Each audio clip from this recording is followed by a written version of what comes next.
We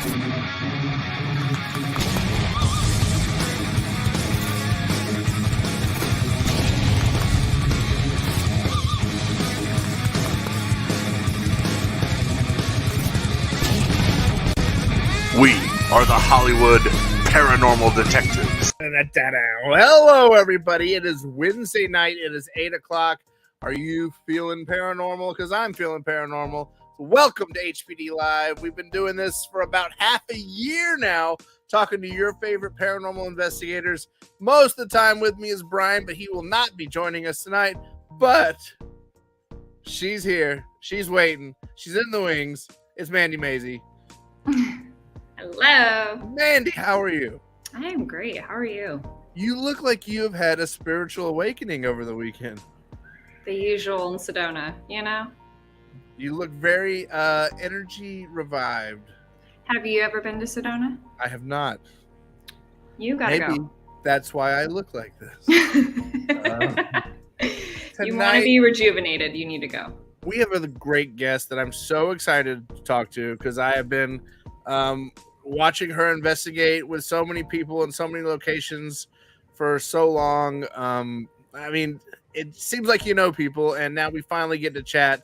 Gosh, I can't wait. All right, here we go. Ghost Club Paranormal meet HPD Live. Hello. Hello. Hello. Jade, welcome. Welcome. 100 welcomes. Thank you. Thanks for having me. All I gotta, you know how it is. You get on Instagram, you know, you hashtag paranormal, you hashtag ghost hunting, you follow everyone that does it, and then you scroll and watch the videos. And I've always noticed, like, you're always out there, you're always investigating, you're always trying new stuff. How did it start? How did Ghost Club Paranormal start for you? Not really your first experience, but like what made you like brand yourself kind of? And you're one of those rare people that you're kind of on your own. Ghost Club Paranormal is just you, right? Yeah, it is. I collaborate with a lot of people. But where it really started was like right when the pandemic hit. Yep. And I was working at a safari. I don't know if you guys heard of it before. It was the Malibu Wine Safaris. It was out in Malibu. Oh, shit. Yeah. Yeah. So I was a tour guide there. And then, anyway, that aside. So unfortunately, they went out of business, though. So don't plan going there anytime soon. But so that's what I was doing. And I was just, doing my usual kind of like work and things like that. And when they had closed down due to the pandemic, I was kind of like, well, just kind of sitting around, not really doing anything. So me and my girlfriend, my friend who's a girl, we ended up doing like a paranormal road trip. She wasn't really into the paranormal, but I really, really wanted to connect with that side of things again because I've always been into the paranormal. And I was just like, you know what? Let's do a road trip and let's just book haunted hotels. And our final destination will be the Fairmont in South Dakota. And we'll hit up like these tourist areas as well along the way. It's kind of like, how like Destination Fear. This is before I even watched Destination Fear. What we do. It was so much fun. So we done that. I bought a camera. I bought my K2, a spirit box and all that kind of stuff. And it was terrible. I never used any of that footage, but that was supposed to be the beginning of Ghost Club. The lighting was terrible. The sound was terrible. But you learned so much. Yeah, exactly. So I'm actually hitting up the very first location that I hit up on that road trip was the Clown Motel. Yeah. Obviously, none of that footage got used or anything like that, but I'm actually going to go back to the Clown Motel next month. So it's kind of nice. Very cool. Oh, nice. I bought the $10 bumper sticker. $10 well spent. That's all I'm saying. But I'm trying to find a place to put it. Yeah, it's all coming full circle though, coming right back to, it's really cool now knowing what I do know and having the experience that I do have, going back to that first location that I ever investigated here in the US anyway. It's going to be cool. It's going to be real cool. Very cool. Wow, looking forward to that. So you say here in the US, did you grow up in the States? No, so I was actually born in Scotland and I moved over here just at the end of like 19 years old. Okay. And I was the only person. I moved. My dad lives here, but I moved over here and just kind of took a shot in the dark and I was able to get my citizenship through him, and everybody was like, see you in 6 months, you know, and I was like, I'm not coming back, guys. Yeah, and now 10 years later, you know, it's been a wild ride. Yeah. So now, before that road trip, you're a young girl in Scotland. What was this first thing that some young experiences that kind of opened your eyes to the worlds of ghosts and the paranormal? Gosh, it goes so far back. It really, really does. I was always, you know, right before I'd even came to the US, I was right into, before paranormal was really as big as it is, you know, I was right into people being like, is there something wrong with me? Like, what's going on? Why am I having all these experiences? And nobody could help me. Nobody. And so my first ever experience, an actual apparition that I saw when I was younger. It is a little bit of a story if you guys have time for that. We're ready. Yeah. Let's hear it. Well, we've already kind of we've set it up because you know that my dad's from the US. He came over to Scotland when I was about 7 years old, him and my stepmom. And they were just coming over for a 2-week holiday. And I grew up with my nana and granddad. So we were living in their apartment and in Edinburgh. And they basically said to him, if you guys want to stay here, we'll get a hotel and you can be with the kids. So they were like, okay, cool. So this one night, we go to the video store. I'm totally showing my age here because we got 4 VHS tapes. We brought them back to the house. And my dad said, I'm just going to go out for a cigarette real fast. So we lived on the 2nd story. And when he went outside for a cigarette, I assumed that he's going to the stairwell to smoke a cigarette because, again, showing my age, you could actually smoke in stairwells back then. The smoking ban wasn't around. So, yeah, he went out to the stairwell, or so I thought. And I turned to my stepmom and I say, what movie should we watch first? And she says, well, go and ask your dad. So I opened the door to the stairwell and he wasn't there. And I started feeling like he was playing a joke on me. Maybe he was hiding on another level or something like that. Because I got a really strong sense that I was being watched. So I look up to the staircase and I look down and I'm shouting, Dad, like, I know that you're here. Nothing. So I was like, okay, I'm going to go out to the main door that goes out into the street. And, you know, I used to play out on that street all the time. It was different days, you know, I don't know. It was absolutely normal for me to just walk out that front door and play on the street. Yeah. But once I got to the door, and I'll always remember this, like I got this really strong sense, like, do not open the door. It was like a fear. It was like danger. Something was going to happen. And, so I decided I was going to go back upstairs, ask my stepmom if I could open the front door. And of course she was like, yeah, like open the door. Anyway, go back downstairs. I open the door to the street and my dad isn't there. And I look left and I look right and I'm shouting, Dad. So I shut the door. I start walking upstairs. And like one more time, he's watching me. I felt like somebody was watching me. Yeah. I look up the stairs. I shout, Dad. And when I look down, there's a woman standing there at the bottom of the stairs. And she's dressed all in black rags. She had a black hood over her head. I couldn't see her face. Oh, no. She was floating about 3 feet above the first step. And she just slowly started coming towards me up the staircase. And she said, no, it gets worse, honestly. She said, Dad, walk up the street, but in a very obviously old, creepy lady voice. Whoa. And just as she was about halfway up the staircase, like it was like I just snapped out of this like weird trance that I was in, and I ran inside and I locked the door and I freaked out and I ran to my stepmom and I'm just like, I just saw this lady, like what's going on? And she was really understanding. She like calmed me down. Anyway, about 10 minutes passed and the intercom, like the buzzer to get in to the apartments started ringing. And I went over there and I answered it and it was my dad's. And I said, Dad, where were you? He said, Jade, just let me in. And I was like, Dad, where were you? And I wasn't letting him in until he told me where he was. Yeah. I said, I just walked up the street. It was literally the exact same words that she had said to me. So I don't know if she was following him or what, but I was really freaked out because she looked really, really scary. But at the same time, now I'm older. Now I do this for a Wow. living. Now I have this understanding. Yeah. I truly think that she was trying to help me out. I genuinely feel like she was trying to tell me where my dad was. Oh, she couldn't help how terrifying she looked. She was just giving you information. Yeah. I mean, that apartment, I say apartment, it's literally like hundreds of years old, made out of stone. Like it's Oh, wow. it's very, very old, and it's also built on top of an area where people back, in Scotland back in the day when they had the Black Plague, they were like stuffed underground. Like Edinburgh's built upon another city. So there was so many people that had the plague that they just shoved underground and, blocked them in, and they all died. And I think maybe she was from that era, but I honestly, really, I believe that if I had opened that door, something bad would have happened to me. Whether that was being kidnapped or getting hit by a car or something like that. That just gave me chills. Yeah, I really think that she saved my life, like honestly. And that's that.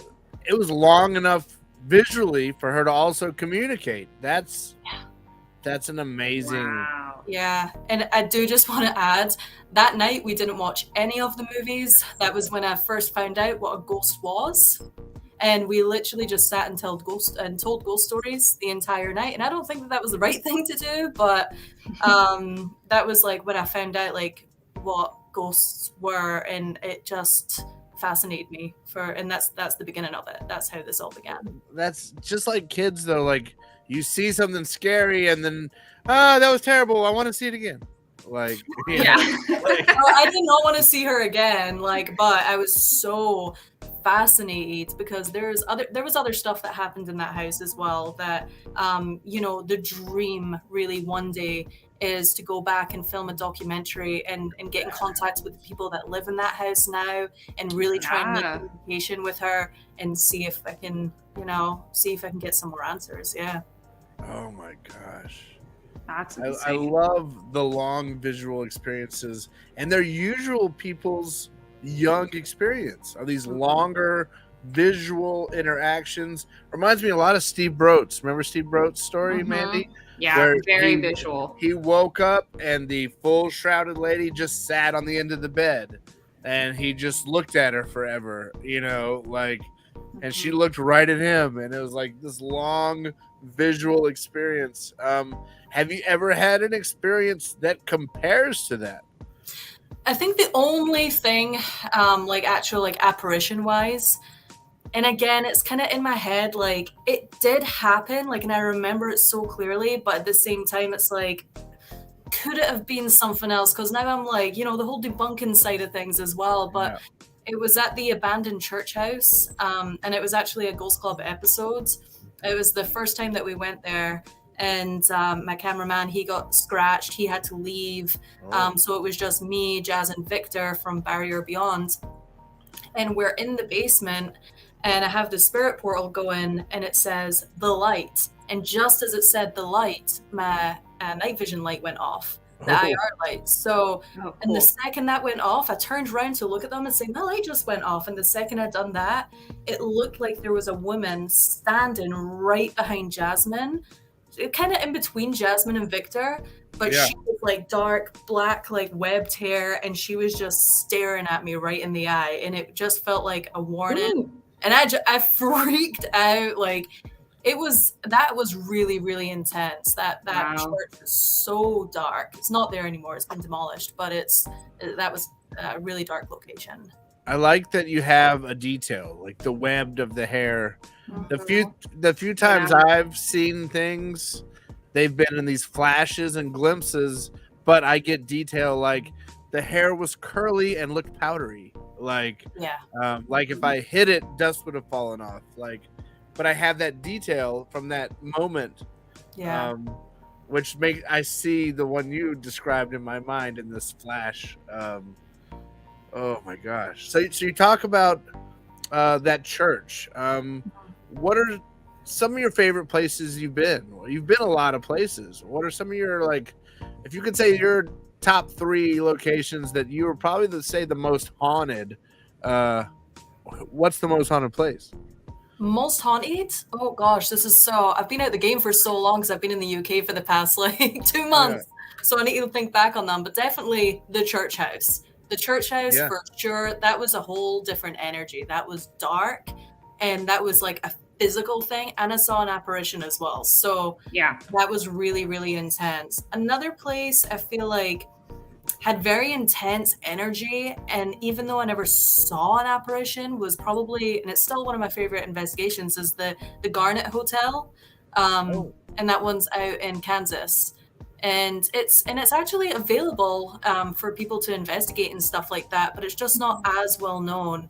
I've heard about that one. It's really cool. Apparently it's super haunted. It's like, oh my gosh, if I had that in my backyard, I would be there every single week, because that is where you get activity. But yeah, it was just in the moment, like I captured 2 very, very loud breathy noises. And you know, it's always great to have that evidence backed up on equipment, but when you're actually in the moment, it's just insane. Like when I went into the attic and I'm climbing up this little ladder and I'm in there by myself, and it was just the second I got up into there, it was just like, like that. I was like, oh, I'm out. And the people underneath me heard it too. And then we heard it a second time in the library. That was pretty intense. And then I would say, oh gosh, the third most haunted place. I'm trying to think of like, I mean, the places that I think are most haunted are just the darkest ones, you know, the ones that I don't really necessarily want to return to. Scary Dairy is probably one of them. And the second one is the investigation that I done last night. And it's the Canteen House. I saw some pictures on your Instagram. Is that the place you went last night? Yeah. Oh. I don't know if you guys have went there. Again, it's really not well known. What is it? It's so the band Canned Heat, like they were the ones that sang like On the Road Again and stuff like that. Yeah. It's in Topanga Canyon, so it's where all the, you know, like 60s. It's like a half house, like they didn't finish building, right? No, it was fully finished, and they would like party in there and stuff like that. It was the lead singer's house, and then their guitarist was sleeping in the backyard that night, and he had an accidental overdose, and he died there that night. Yeah. So we should go there then.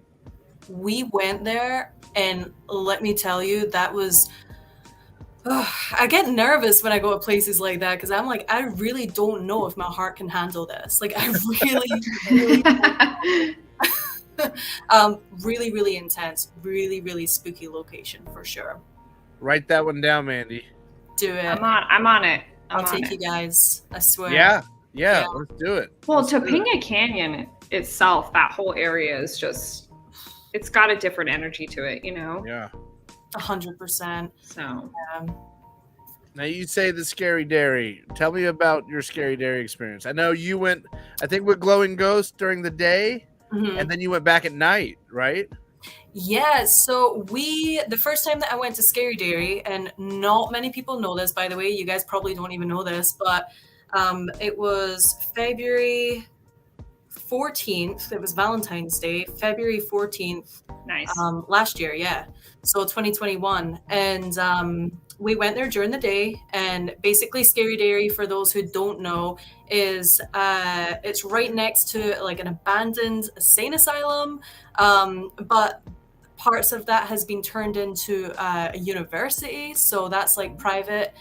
But then just across the field, there's an abandoned dairy farm that still stands there, and apparently that's where they used to slaughter the animals and things like that. But then other stories say that they actually used to get the patients to come in and slaughter the animals. Some people say that the patients who actually passed there, who didn't have families to like organize their funerals, used to get fed to the pigs and slaughtered themselves. Weird. Just weird. Also, there's a story about after the dairy closed, finding some like violent, racially motivated hangings there, like really? in the abandoned dairy. Wow. Like some people, some clans people or something hung 3 or 4 people in the dairy after it was abandoned. Wouldn't surprise me, honestly. yeah.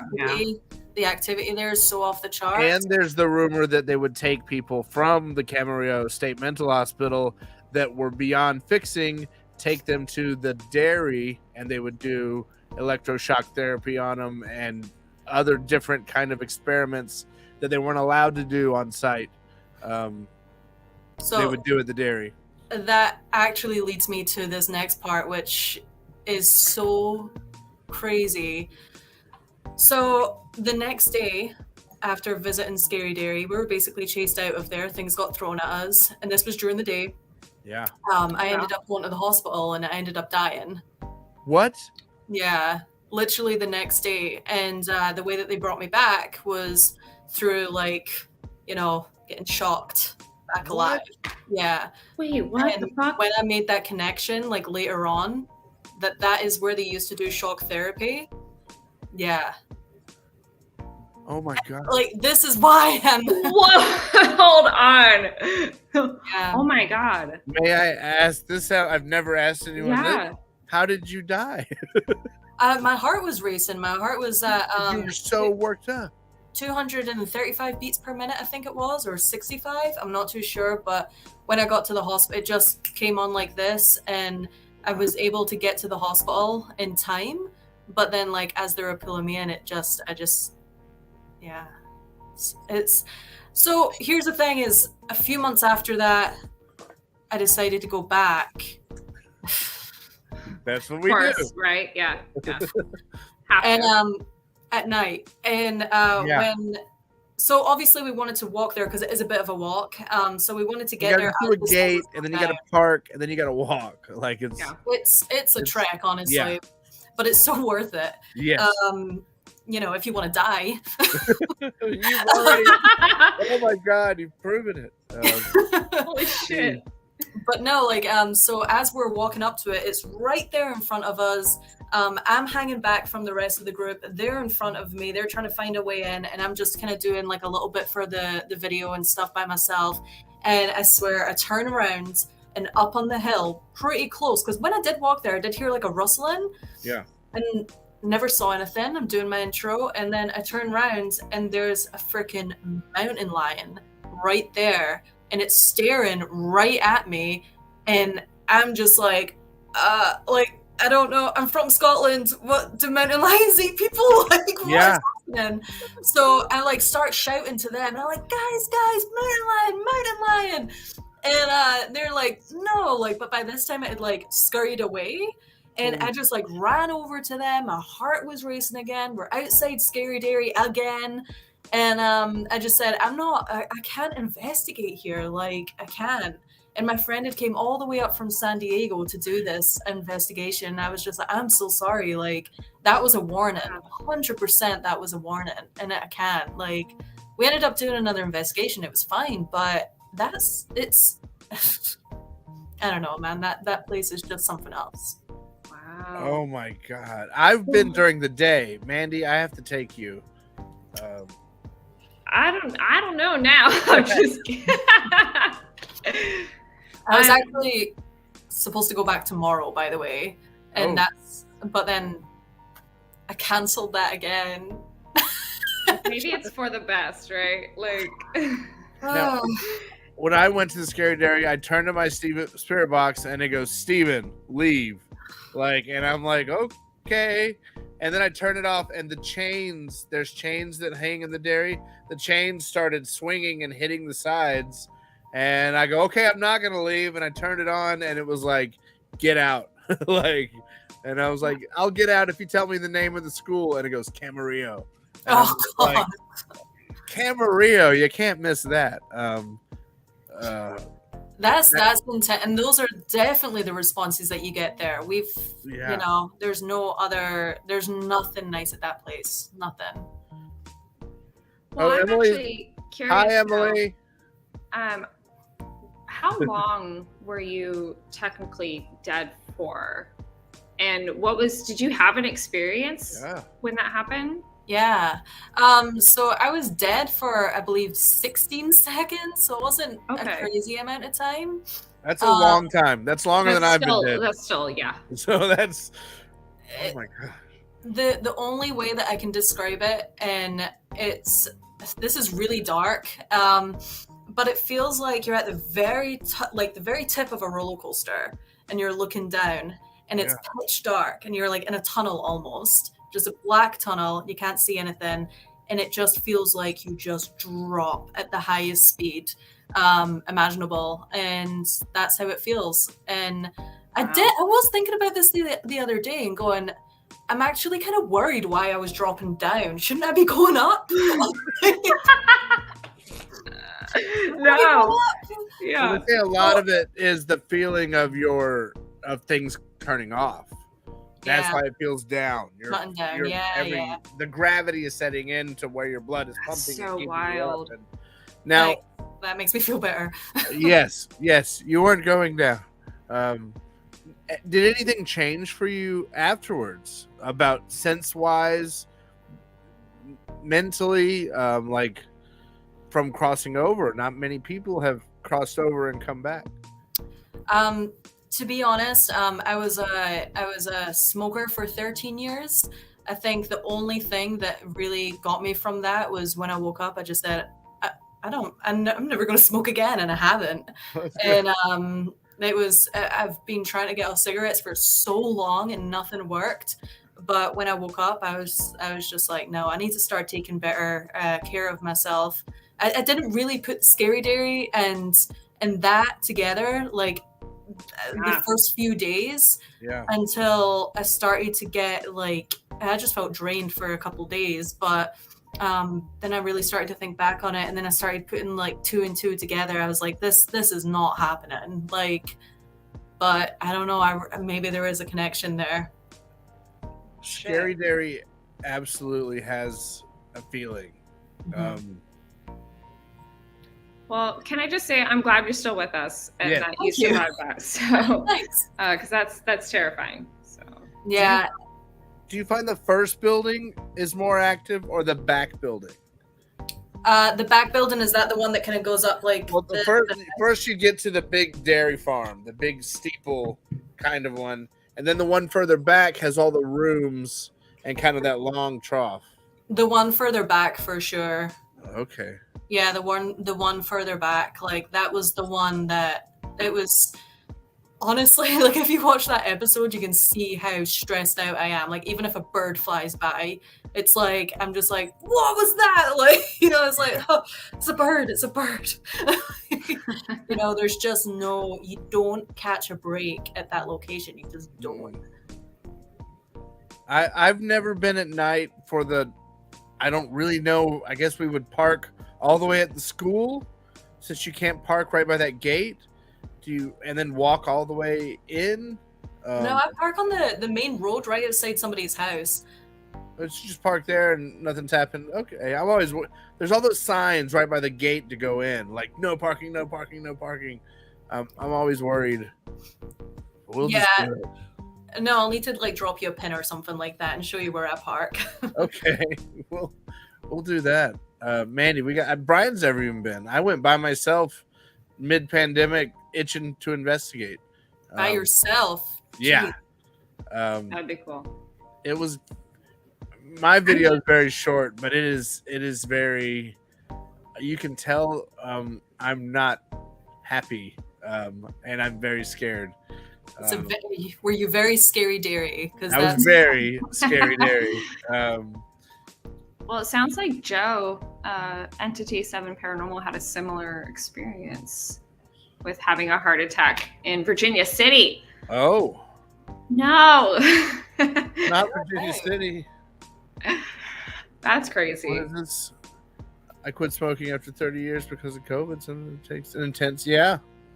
That's right, Joe. Was that Joe? Who's this? No, that was Kindred Paranormal.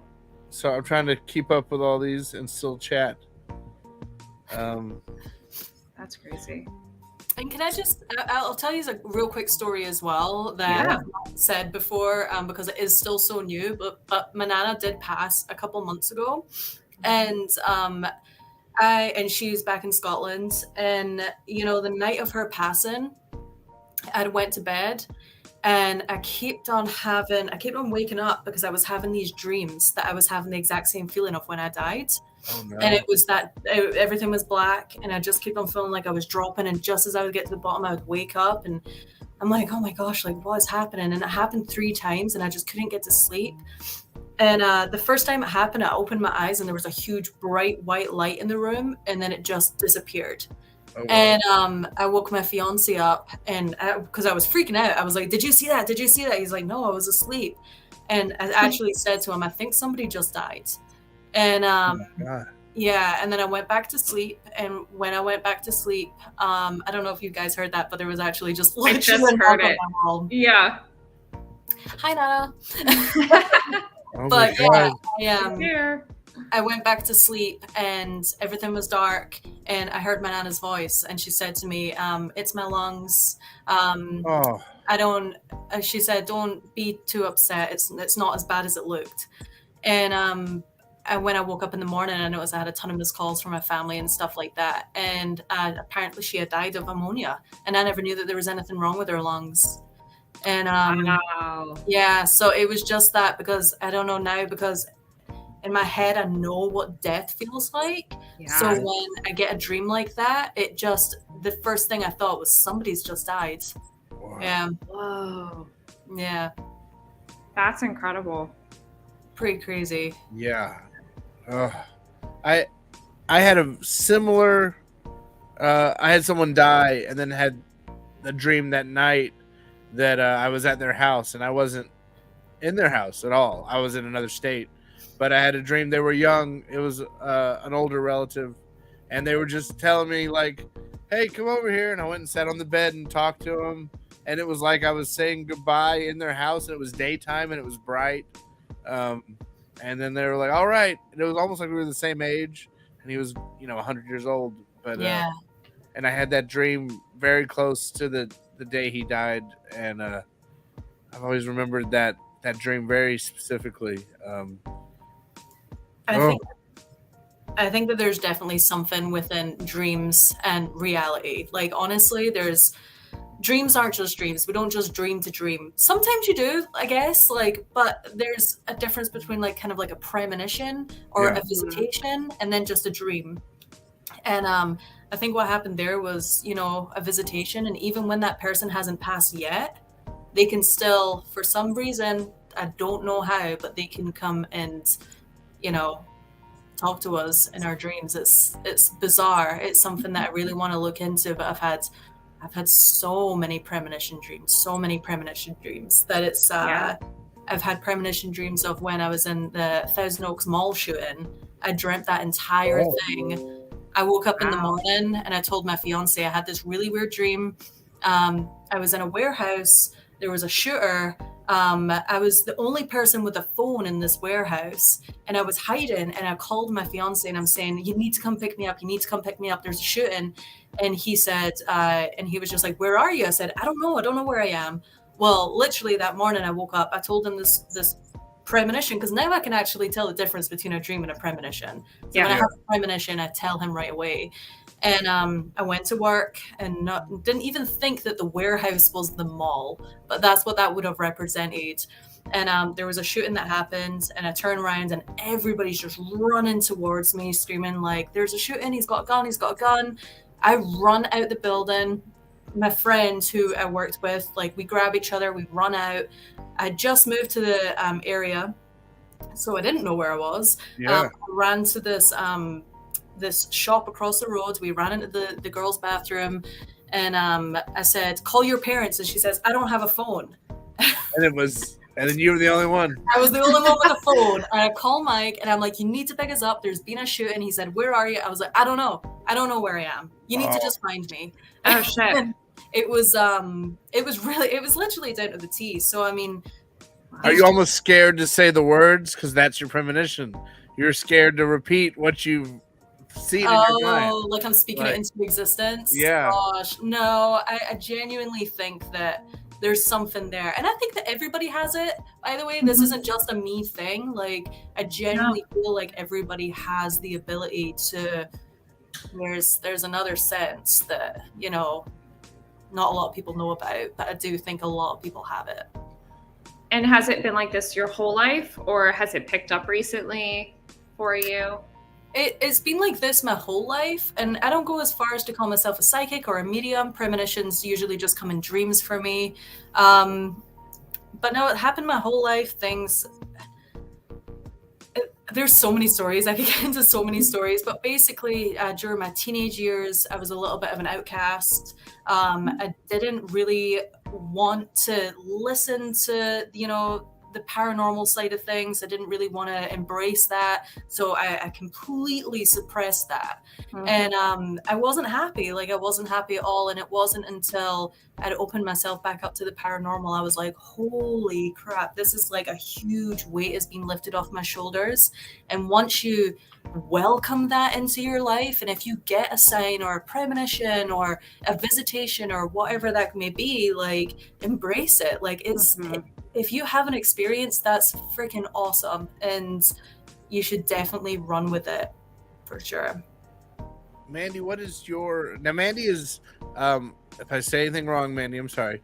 Mandy is, she's a trained medium, and she's been mentored by a lot of people who have kind of guided her into developing her abilities. Mm-hmm.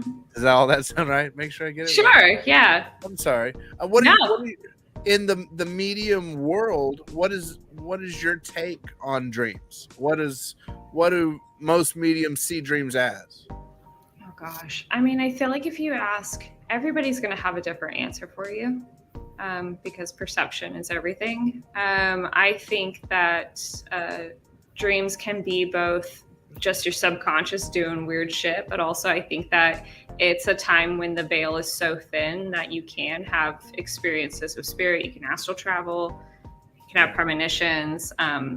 So I don't know. I think a lot of crazy things can happen. I feel like my story relates so much to yours in the sense that I had premonitions when I was younger, but I almost couldn't handle it. Like, it was so terrifying to me. Like, I would have a dream of, like, I had one where I was like, this girl was kidnapped, and I saw her clear as day. And then the next day it was like, this girl's missing. She was taken. And so all that stuff, like, it was just too much. And add the fact that, like, you're seeing spirits on top of it, you know, you suppress it.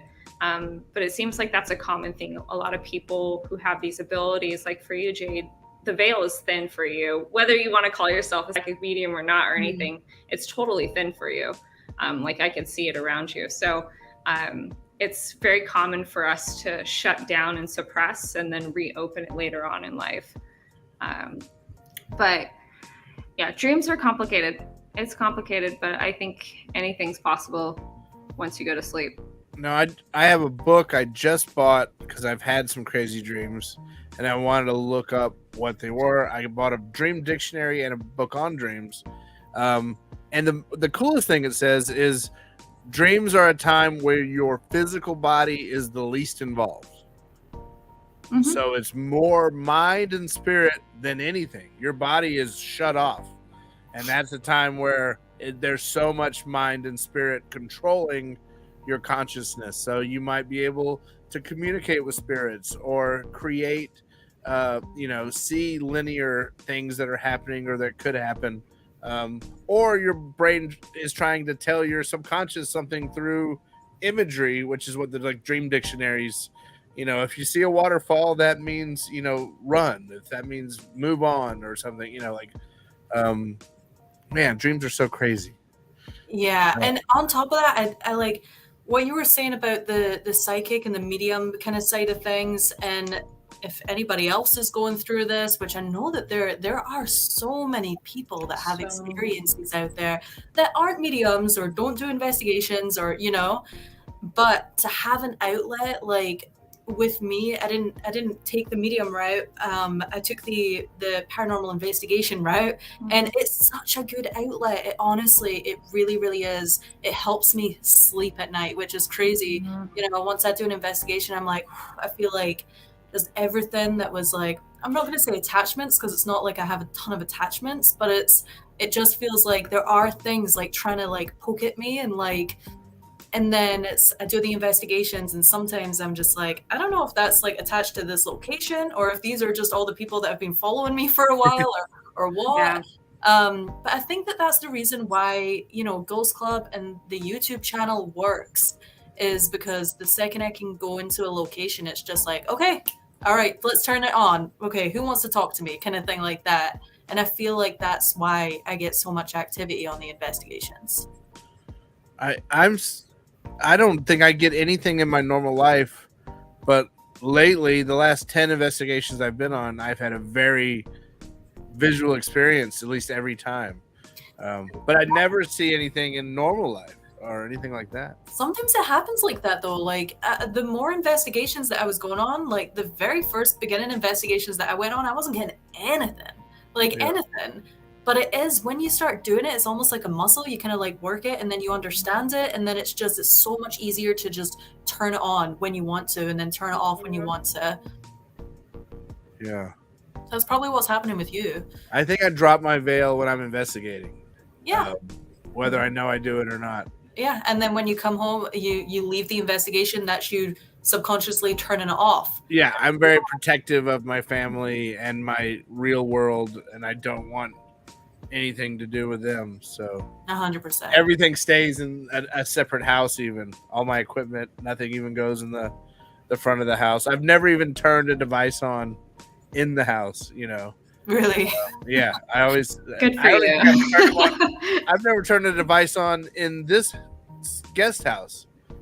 I'll check the batteries on off, but usually it's just in hotels to make sure they work or something.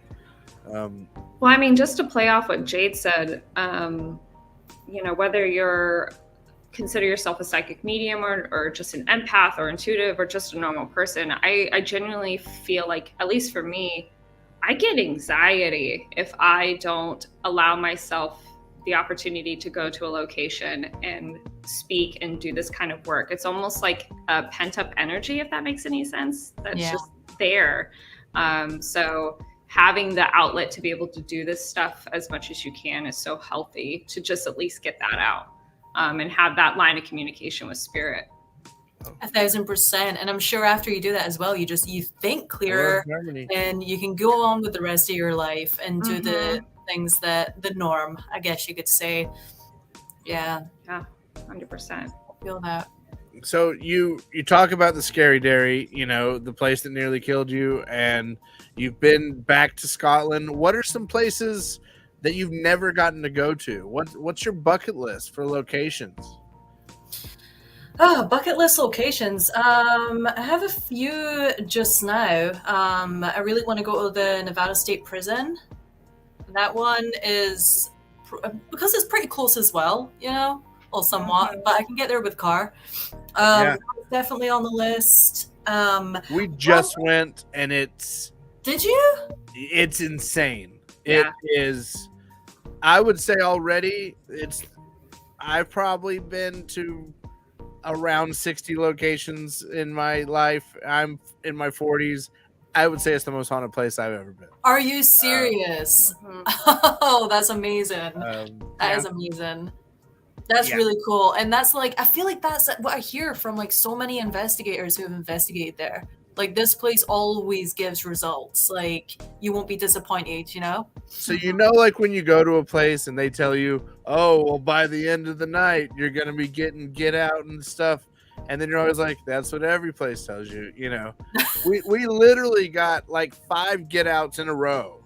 Like record, get out, record, get out. Who said that? I did. Record, get out. Like EVP. Like, that's insane. Crazy. EVP actually, like, that you could hear like the voice come through the digital recording. Okay. Like Breathy, like vocal tone. Like, you can hear the moist, like, get out. Like, and then who said get out? I did.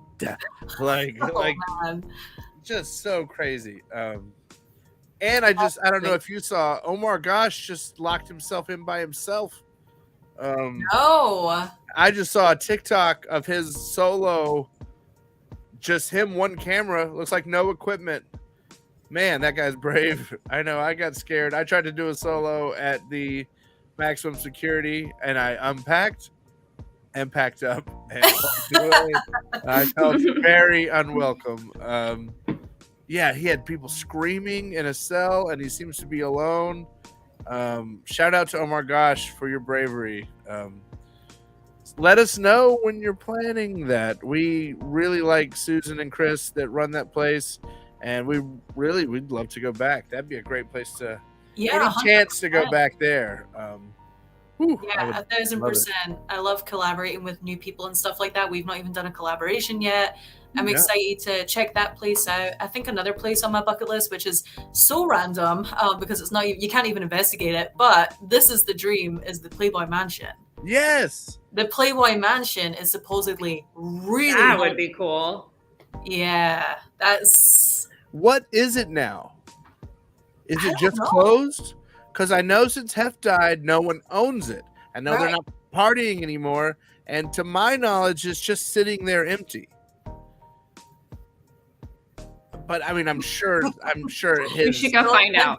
Don't tempt me. I'll go there tonight. Well, same thing with like Michael Jackson's ranch. No one owns it. It's just empty. Yeah. One guard, and I would love to get in Michael Jackson's ranch. I'm sure that's what it, I'm sure that's probably what's going on. I don't know. I might actually give a little drive by. I went there when Hef died, and just to see all the flowers out there and the balloons and the support and stuff like that. But I've always been a big I wouldn't say like Playboy fan, but I do collect like vintage Playboys and memorabilia and things like that. And I just think it would be really, really exciting to get in there. But I don't know if anybody is watching this who knows anybody with any connections to the Playboy Mansion. Hook It's us up. not in the dark, but give me a message. I'm the Help same us way. out. I want to get into Graceland and try to talk directly to Elvis. Ooh. Like to get such a distinct voice. Yeah. You would know you've got Elvis. You would know you've got his personality. Like, you know what I mean? To really prove like that's the one. I've got, Yeah. You just you're recording and he's just like, you hound dog, get out.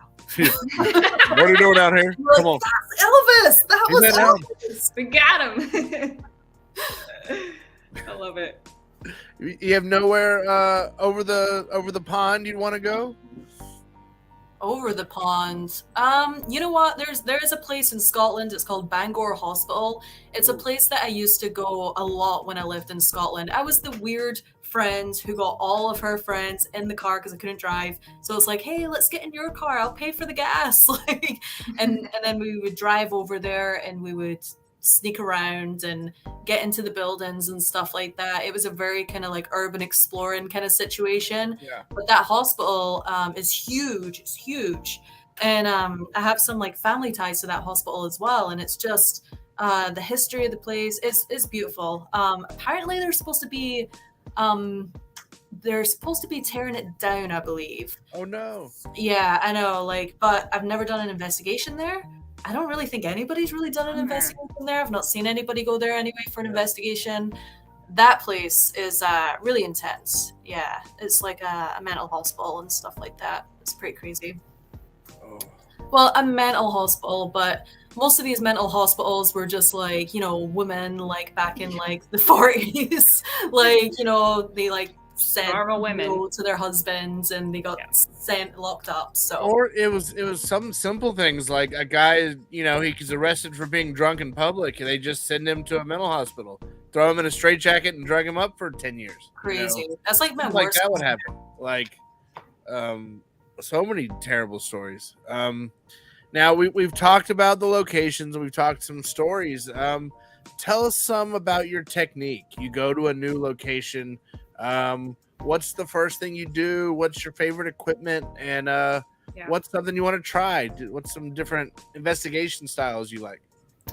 So usually when I go to an investigation, I don't know a whole lot. I have the basics, partly because I'm too busy, so I can't get all the about information. history of the location, or you just sort of. Usually I look up the quick history of the location, but no specific names or anything like that. I usually don't dig that deep.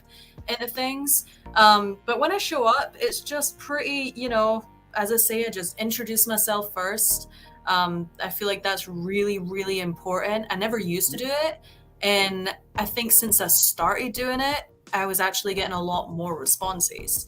Because if somebody came into my house and started asking me a bunch of questions, I would run. I would leave my house. So, when you get to a location, it's a really good idea to introduce yourself and kind of lay down the ground rules and lay down some boundaries so they don't follow you home or anything like that. Yeah.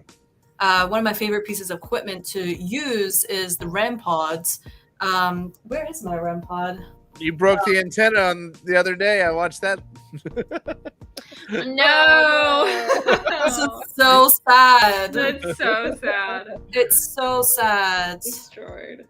Well, anyway, I ordered a new one. So, and I think that actually, if your antenna breaks, I don't know how it's snapped, but if your antenna breaks, apparently you can just get replacement antennas on eBay. You just need to open up your REM pod and get a new replacement antenna. So I might actually try that, and then I'll have a lot of these. They close up their stuff. A lot of the ghost hunting equipment. It's not. You can't really unscrew it and get into like Brian's our tech guy. Yeah. They glue it kind of closed. These grown pieces, so you kind of got to break into them to fix the parts. Yeah. Who's gonna fix Emily's REM pod? Maybe like a little chisel and a hammer, and just kind of go around the edge here. Yeah, just something you can pry and twist lightly around the edge might pop it up. I have broken so many spirit boxes trying to figure out how a spirit box works, because I really want to I've made like a spirit portal, and I've done like my how to make a spirit portal video and stuff like that. They've done really well, and seeing everybody's videos of like them building it and stuff was really cool. But I really wanted to figure out how to make a spirit portal with a built-in spirit box. I thought that would be really cool, but I was just going through spirit boxes like crazy. And I was just like, you know what? I'll just forget it. I've never seen this, and this is what I would like. A spirit box that when you get a sound, it records what station that was on. So you can kind of see like, am I always getting a voice at 97.4? Right. Or am I getting voices at different stations? So it's almost like, should I stop it on that station because that's the easiest to communicate, or is the or am I picking up? Is that a radio frequency I'm picking up and it's false evidence? That's a way really to point. Kind of debunk the radio sweep. One thing that I've been doing like with the sensory deprivation sessions is recently I've been recording the sensory deprivation sessions. So I just hook my digital recorder up to the spirit audio recording. Yeah, and I record the entire thing because on my videos, I would be like, they can't hear what's on the spirit box.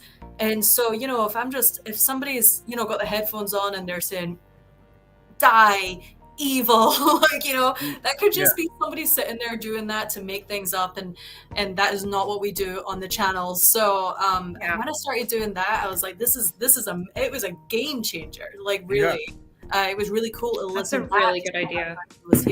Yeah. I like that a lot. I like that so much. Because you watch some that are like, yes, his mother came to his house. Like, what? What's going on? You know what? Sensory deprivation is definitely one of the best experiments to do on an investigation, I believe anyway. Especially now when you get the recorded audio and you listen back and you're like, oh wow, yeah, I did hear that. But some are questionable. So yeah. Record your so that's your favorite equipment. Okay. Now you do a lot of collaborating. So who are your favorite people to investigate with of all your collaborations? I'm glad that you said favorite people. Yes, you love them all equally. They're all your equal family. But who do you think you click the best with and you get the best evidence? Okay, this is a hard one because I have investigated with a lot of really cool people. But right now, Barrier Beyond, so Jazz and Victor it's just the most fun on an investigation with them, we go to like more kind of like, there's like two different sides of Ghost Club Paranormal. There's like kind of like production almost like episodes where it's like sit down interviews and like 2 hours of b-roll. We have 2 hours of b-roll, 8 hours of investigating and all that kind of stuff. It's like a big production. And then there's the episodes which is just like, here's an abandoned place that's never been investigated before. So there's been deaths there, or there's been weird things that have happened there. And when I meet up with Barry or Beyond, we always go to the, you know, the creepy, abandoned, never been investigated before, and it's always just dark and creepy, and our energy together just like bounces off, because I've investigated with a lot of investigators who are super chill, like super chill, and I consider myself a chill person, but I get scared. Like, you know, if something's going on, I'm like, what the heck is that? Like, and they're just kind of like, huh, let's see if we can hear this again. And it's like, no, like, why are we still here? Yeah. I have so much footage of Brian telling me to be quiet because I'm just going, oh my God, oh my God, oh my God. And he's like, now be quiet. Like, yeah, so it's always a fun time with them. Like, I love just the energy that we have together. That's cool. Good. Very good.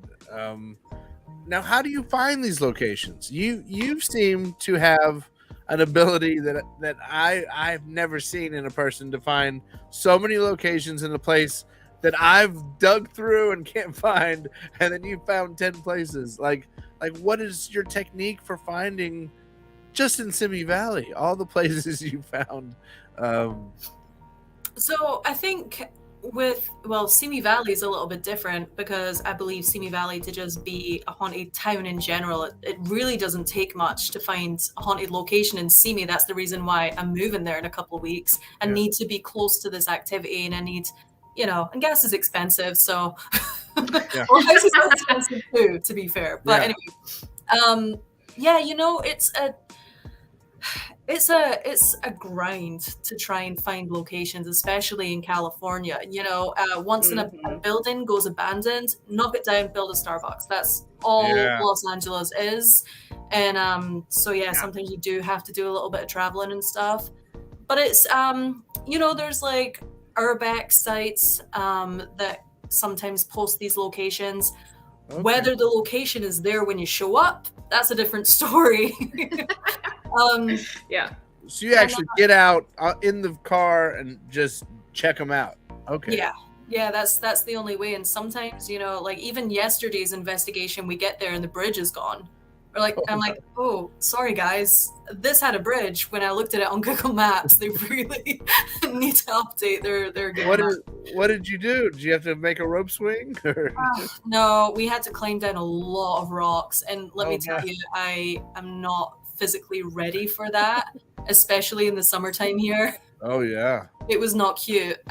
Probably we'll be leaving that part out of the episode. But yeah, a lot of that, and a lot of collaborating with other people. It's networking. It's about who you know, and some people just have really cool locations. That abandoned church house episode, that was one of the craziest episodes. That was Jasmine knew where that location is. Nobody else, not one other paranormal investigator knows where that location is. It's just, again, it's demolished now, but it was just like the way you had to get there and where it was, and I can't really go into specifics, but it's it was just you know, collaborate with people and talk to them. And sometimes what I've done a couple times on Facebook is like abandoned California or whatnot. A lot of people who don't have channels, who aren't really into the paranormal, go and explore, and they take photos, and I just message them privately, and I just say, hey, can you tell me where this is? Sometimes they're nice about it, sometimes they want one in return, which is how urban I've had urbex people get kind of abrasive about, you know, like, this, we don't give our places, and they'll show pictures of like smashed up places or over graffitied locations, like, because this is what happens when you tell everybody where this location is, and they get kind of mad at you. Yeah, usually if you can do a little deal with them, though, if you have a location yourself, then that always helps, you know? Yeah. Trade off. I need one I can trade with. My backyard, I guess. Right. So what? We're getting close to the top of the hour, but what does the future hold for you? What are some plans you've got? We know you got the Virginia City Paracon coming up, which we will be there with you. Tell me a little bit about the future of Ghost Club.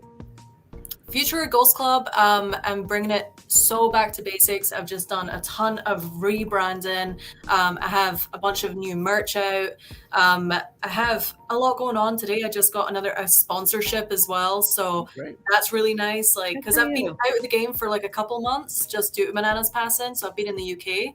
I've done some UK investigations, but going forward, I'm back in the US. I have some really, really good locations coming up, and I want to do more collaborations, and it's going to be more of like a vlog style. Yeah. Yes, we have to. We have to do it. We're ready. I'm meeting so many people lately who, as opposed to just, we're going to the Scary Dairy on the 5th, like, just sort of go out. Like, let's just go out this date. We'll find somewhere. Like, I'm meeting a lot of people that are just going downtown and like finding buildings that are haunted and asking their way in and getting into a basement and just so I think we got to get our feet to the street more than anything. This hour flew by. This is one of the quickest hours I think we've ever done. Such great stories. I feel like I've known you for years. We definitely let's stay in touch. Let's get something going soon, even if it's let's get to the Scary Dairy so Mandy can experience what we're talking about. Good luck with everything you're doing. Everything you're doing is awesome, and I enjoy watching your content, and your genuineness really shines through, I think. Thank you. So you're doing it right, kid. I like it. I'm trying. Yeah. Well, thank you so much for coming. Thank you, Jade. So for Mandy, for Steven, hope everybody enjoyed this episode, and we will see you next week. Say goodnight, Mandy. Good night.